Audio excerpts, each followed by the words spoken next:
Understanding breach of contract defenses can be the difference between winning and losing a legal dispute.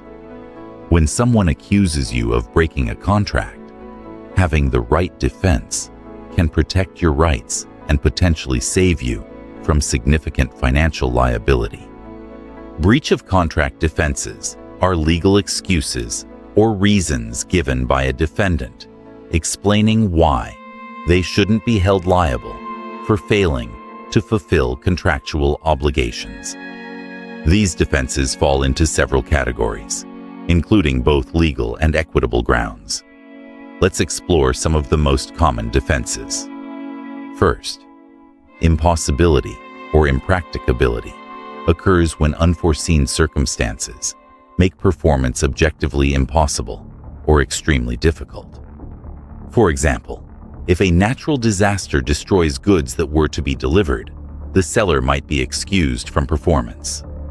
Frustration of purpose is another defense that applies when the main purpose of the contract has been substantially frustrated by an unexpected event.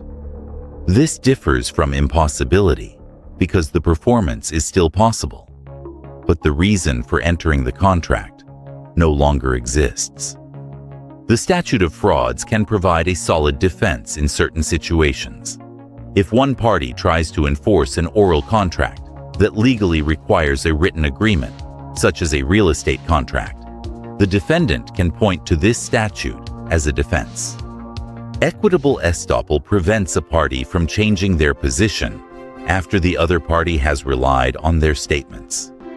For instance, if a buyer notices defects in delivered goods but tells the seller they are acceptable, the buyer cannot later demand correction of the wrong delivery. Lack of capacity is a defense that applies when one party was a minor, had mental incapacity, or was under the influence of substances when entering the agreement. In such cases, the contract may be voidable. Duress or undue influence occurs when a party was pressured or manipulated into the agreement. This defense argues that the contract was not entered into voluntarily and therefore should not be enforced. Unconscionability is a powerful defense against contracts that are excessively unfair or one-sided. Courts may refuse to enforce such agreements, especially when one party has significantly greater bargaining power and takes unfair advantage of the other. A contract involving illegal subject matter, such as committing a crime or violating regulations, is not enforceable. This defense of illegality protects parties from being bound to perform unlawful acts. Procedural defenses can also be effective in contract disputes. The statute of limitations imposes time limits within which a breach of contract claim must be filed. If the plaintiff waits too long, the defendant can assert this defense to bar the claim. Laquez is similar, but applies when the plaintiff unreasonably delayed taking legal action, and that delay prejudiced the defendant. Waiver occurs when a party knowingly relinquishes a right, such as by accepting late performance repeatedly. The doctrine of unclean hands prevents a plaintiff who has acted unethically or in bad faith from receiving equitable relief. Rescission allows for the cancellation of a contract in cases involving fraud, misrepresentation, or mistake. Lack of consideration is another important defense. A contract lacks consideration if one party was tricked into it through falsehood, duress, or manipulation by a trusted person. Mutual mistake, where both parties misunderstood a condition to mean different things, can also invalidate a contract. Fraud occurs when one party knowingly makes false representations to induce the other to enter the contract.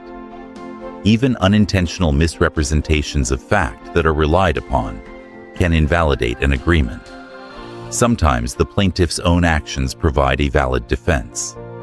Anticipatory repudiation happens when the plaintiff indicated they would not fulfill their obligations, potentially excusing the defendant from performance. If a required condition for performance was never fulfilled, no breach can be claimed. prior material breach by the plaintiff is a strong defense. If the plaintiff breached the contract first in a significant way, the defendant may be excused from performing their obligations. Courts may also consider partial performance, where the defendant substantially performed their duties. To succeed in a breach of contract lawsuit, the plaintiff must provide evidence of contract creation, their satisfaction of obligations, the defendant's failure to satisfy obligations, and quantifiable losses. A defendant can argue that even if a breach occurred, it was insignificant and didn't substantially impact the contract. Given the complex nature of these defenses, legal representation is critical in contract disputes. An experienced attorney can assess the facts, identify applicable defenses, and build a strategy tailored to your specific situation. Understanding these breach of contract defenses provides valuable knowledge for anyone entering into agreements. While these defenses can protect your rights, their application depends on specific circumstances and jurisdictional laws. When facing a contract dispute, consulting with a qualified attorney is the best way to determine which defenses might apply to your unique situation.